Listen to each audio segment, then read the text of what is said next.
Now, if you were born before the year 95, you likely remember this bottle. Every household had one. They just somehow materialized in your home. It was usually accompanied by this, the greatest dressing of all time. I'll get the dressing. No, let's make it fresh. Good seasons, you make it fresh, you make it best. And this staple of a dressing that you always had on hand was the first thing my mom allowed me to make. Can I do it? There are these lines on the bottle that indicate how much of each ingredient to add. It was so simple, a baby could do it. You would add your vinegar of choice, and ours was always balsamic vinegar. Then right above the vinegar line is a water line. Fill it up to that. Then goes in whatever magical powder is in this Good Seasons Italian dressing package. And then you just add enough oil until you hit the oil line. Then the best part, the shake. Gotta hold that cap down, and then you shake it like a martini. It's easy. And while you do this, you can almost hear Fresh Prince in the background playing. You shake it to emulsify all the ingredients, and then boom, you have one of the greatest dressings of all time.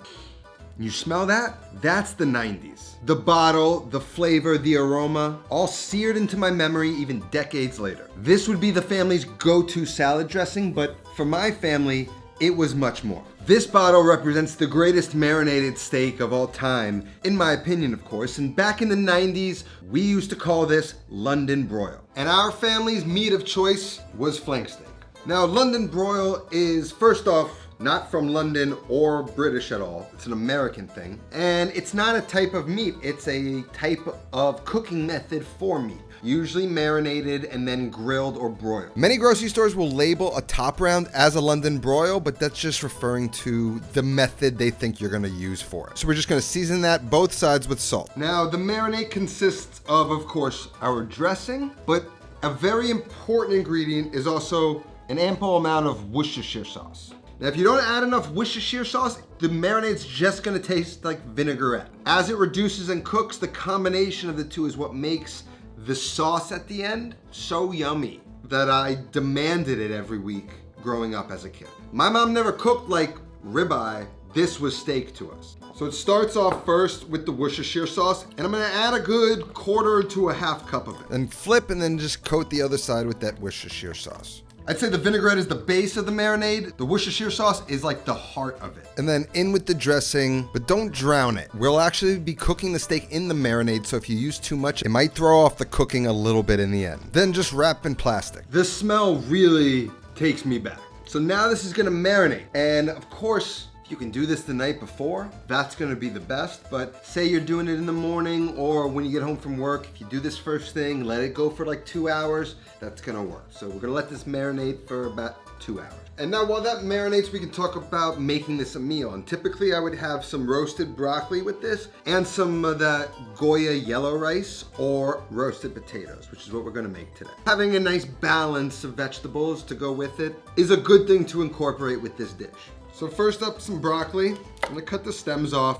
I don't want them for this particular dish, although you could roast them with the broccoli. And then I just wanna cut each of these florets in half, just so they're sort of like a shape like this. Now, my mom never really made broccoli that great. It was kind of like the stinky, sulfury broccoli and not that roasty, delicious broccolis. But as an adult, as I've learned to cook and roast vegetables, broccoli has become my all-time favorite green vegetable. I used to eat broccoli at the dinner table, pretend to eat it, take my napkin, spit it out, and go drop it in the trash. But I've not let my childhood broccoli trauma carry over into my adult life. So these I'm just gonna throw into a sheet tray, and right before I roast them, a little oil, salt, and these are prepped.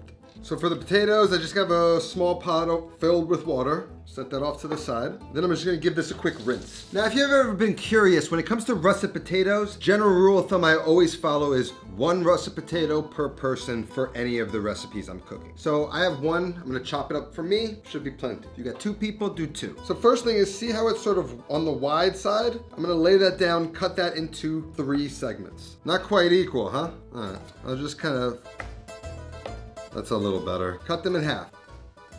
And then cut those into, 1.5 inch pieces into the water. Now to make these extra crispy, we're gonna twice cook them. Once in water, then in the oven. And to do so, we're just gonna season with some salt, and then a little trick to get them extra crispy, a little baking soda. Not even gonna measure it, just a tiny bit, 1/2 teaspoon or something. That just sort of breaks down the exterior of the potato and gets them all craggly so that they crisp up really nice in the oven. This is science stuff we don't do here on this channel. So we're just gonna take this over to the stove, bring it up to a boil, and while those potatoes come up to a boil, I got a little time to kill, so I'm gonna play some games thanks to our sponsor today, DraftKings Casino. Now I love a weekend in Vegas, but you can only handle really like one weekend a year. But I do love the games, so I love the ability to just kind of sit back and play little craps right at home. DraftKings Casino has all your favorite real money casino games right at your fingertips, and new players who sign up now get $50 instantly in casino credits when you play with just $5. You can choose from over 300 real money games, slots, blackjack, roulette, and live dealer games whenever you want. And with more real money games added regularly, DraftKings Casino offers you new ways to play with a wide selection of exclusive DraftKings slots and blackjack games you can't find anywhere else. And what I like is that you can risk just a small amount of money to be able to enjoy the fun you have when you play these games. DraftKings is safe, secure, and reliable and has awarded over $100 million in jackpot winnings. And if DraftKings isn't available in your state, check out DraftKings Daily Fantasy app, where you have a shot at winning cash prizes all season long. Head to DraftKings Casino app right now and sign up using promo code NOTANOTHERCOOKING You can play with just $5 and instantly receive $50 of casino credits. Now we just want to bring the potatoes up to a boil, and then once they're boiling, drop the heat down to a simmer. And then we just want to cook them for about 5-10 minutes, just until the outside gets soft, but there's still a little give in the center. We don't really want them falling apart right now. Then we can drain that water out really well, and then add the potatoes back into the pan, toss them really well in some olive oil, and then we can transfer those straight to a sheet tray and get them ready to be roasted. Then spread them out, hit them with a little salt. For the broccoli, again, some olive oil. I'd like to go generous. When you don't use enough olive oil, they don't roast properly. You need that oil to sort of transfer that heat onto the broccoli. And then salt. Again, if you don't have enough salt with your broccoli, it ain't gonna taste good. My mom both overcooked the broccoli and didn't salt it enough, but God bless her. I still think about this recipe all the time. And then what I like to do is take the big pieces, flat side down, and just arrange them around the edges where it's gonna be the hottest. Little guys like this, they go in the middle. And you get that nice cut side down, so you get a lot of caramelization on that one side. And now these are ready to go into a 475-degree oven. Broccoli is gonna take a lot shorter than the potatoes. So I'm gonna start with the potatoes, and once I see some good color development getting started there, then I can toss in the broccoli. So in go the potatoes, and they're gonna cook on that first side for most of the time, until I start to see some really deep color, just like this. Then I'll flip all of those guys and toss them back in the oven for a quick second, just to kind of kiss that other side. I'm also gonna throw the broccoli in at this point as well. And I'm not gonna leave those potatoes in long. I really want that really hard sear on one side and sort of a lighter roasty on the other. I want 3 textures here: crispy, creamy, and soft. By now the broccoli should have been for about 10-12 minutes, and it's starting to get some caramelization on that first side. And right now your nose should be the indication of whether you're doing this right. If it's kind of that stinky, farty smell, that's no good. It should smell delicious and roasty. I'm gonna do the same thing, flip them all, throw them back in the oven for a few minutes just to kiss that other side, and then those are ready to go. They're just gonna sit on the back burner till I'm ready to serve them.